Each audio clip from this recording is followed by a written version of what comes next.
Okay, so here's the part we've been trying to get to. So this is the box. This is the heater core right here. And these are the two lines that pass through the firewall with that feed coolant to and from the core. And here is the replacement part. And the new part, you have to be careful not to damage the fins when you're like working with it. And it also came with foam, which replaces this piece here. And then this piece, which actually runs down and around the part when you actually slide it in. So I've removed the two screws that hold it in, and we could just pull. And you can see this old strip of foam that I was just saying that goes down and around the whole part. There it is. And I'm pretty sure this is where the issue was. You can see where like kind of the top tank separated from the core itself. That's not good. Let's see if there's any other clear failure points. Nope, that's really it. I think that's where it popped from the pressure. Again, I think what happened was the head gasket would pressurize the cooling system, and it pressurized at the point where this just popped right here. So now I'm just basically going to clean up everything, clean up the box, insert the new heater core. And the other thing I'm going to do, and there's a lot of videos on this online, which is kind of crazy, but these doors right here in the heater box, these doors, these are called the blend doors. So these are what actuate as you like adjust the heater controls in your car. And you see how they're like Swiss cheese with all these holes?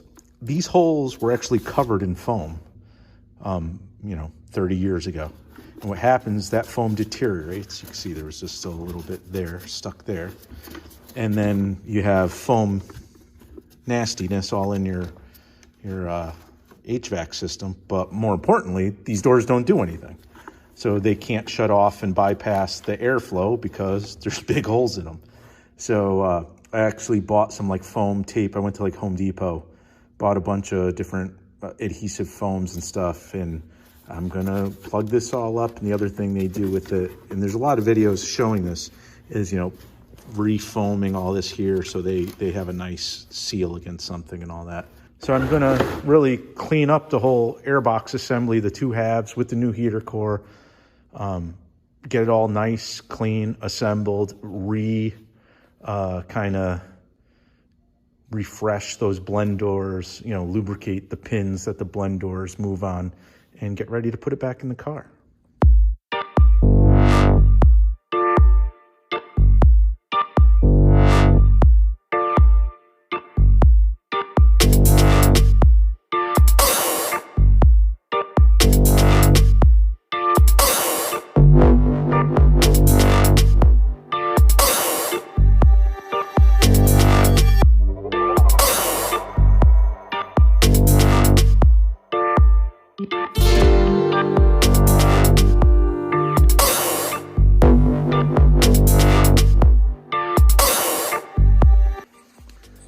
So here's the heater box all assembled. I have it kind of on its side because I actually put a little silicone when I reconnected the two halves. But here's the actual heater core with the two lines sticking out with the new foam. A couple spots I didn't have the gasket or whatever, so I just used the generic foam to create seals. But everything's cleaned up, buttoned up, put back together, so it's ready to go back into the car. So the next step is vacuuming all this out, all this deteriorated foam that I mentioned, right? So there was all this, look at all this foam. This was all in the box. If you look, it's even got into here. I mean, it's everywhere, it's disgusting. All in here. And it's just all deteriorated, all crumbly. So I'm gonna vacuum it all up. Some of it is like, if you look at these, this is like on the looms. And this is super brittle as well and gross. So I'm assuming this is on here to kind of protect the harnesses, but also keep them quiet, is what I'm guessing. So like as they rattle around under the dash, they're quiet and everything. and maybe to keep them off of some of the heat, like the controls. While I was at Home Depot buying the weather stripping and the foam to make to repair the blend doors, I came across this stuff, right? So this is just for pipes. It's in the plumbing section. So I'll cut sections of this and replace this crumbly, nasty stuff because it's kind of like everywhere. And hopefully kind of button it all back up and get it to be nice and quiet as well and tight. So it's all vacuumed out. Well, pretty good. So now we're gonna put the box in.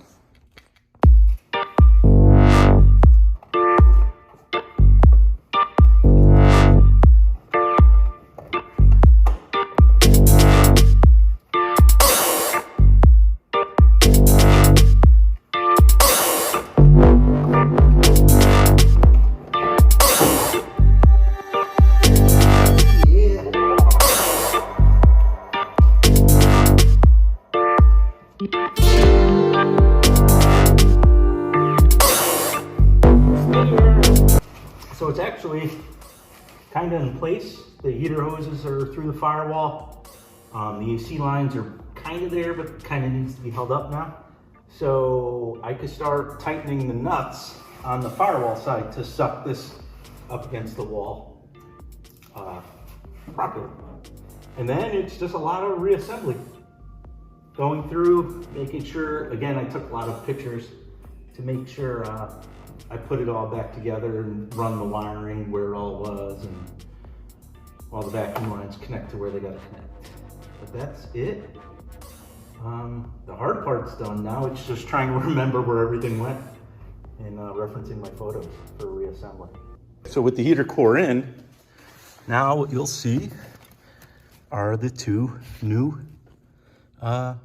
lines. So those are the two hoses, the two connectors to the heater core. So I bought brand new heater hoses, OEM ones, and I'll reconnect these to the flange down there, and then the other one goes right here. Well, there's the one to the flange.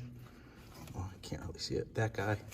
And then the other one is below and goes around to I think the water pump side. So it's just reassembly time.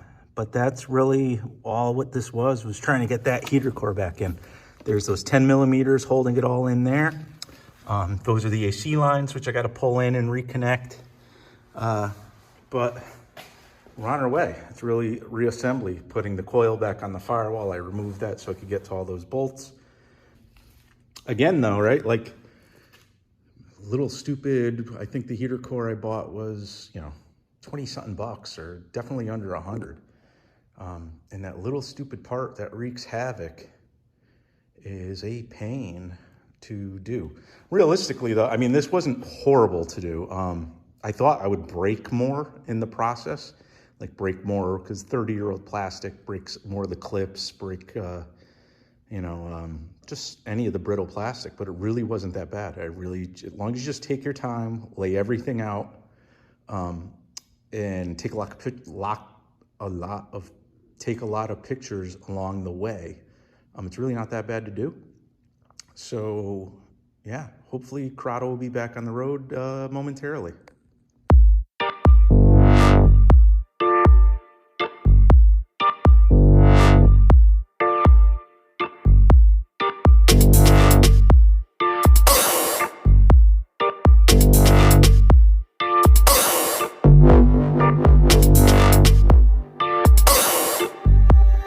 We're at the point where the hard stuff is done. The main dash is back in. So now it's just a matter of hooking up all the little stuff and all the switches and the glove box and all that. And even on the engine bay side, can't really see them, but the new heater hoses are all connected. So that's one of the new ones. So we are all hooked up. I'm gonna top off the coolant, start hooking up some of the controls inside and fire her up. So I've had the Corrado warming up for quite a bit. She's running. What I did not do was basically reassemble the dash. And the reason why I did this, the only piece I put the instrument cluster, because there's a vacuum line that runs to the back of the cluster, and if that's not plugged, it idles horribly. So you could just plug it. I just plugged it into the cluster. I left it like this on purpose, so I could just inspect everything and make sure everything's working and no leaks or anything like that. So what I did was I took the heater controls, which are that little mechanism,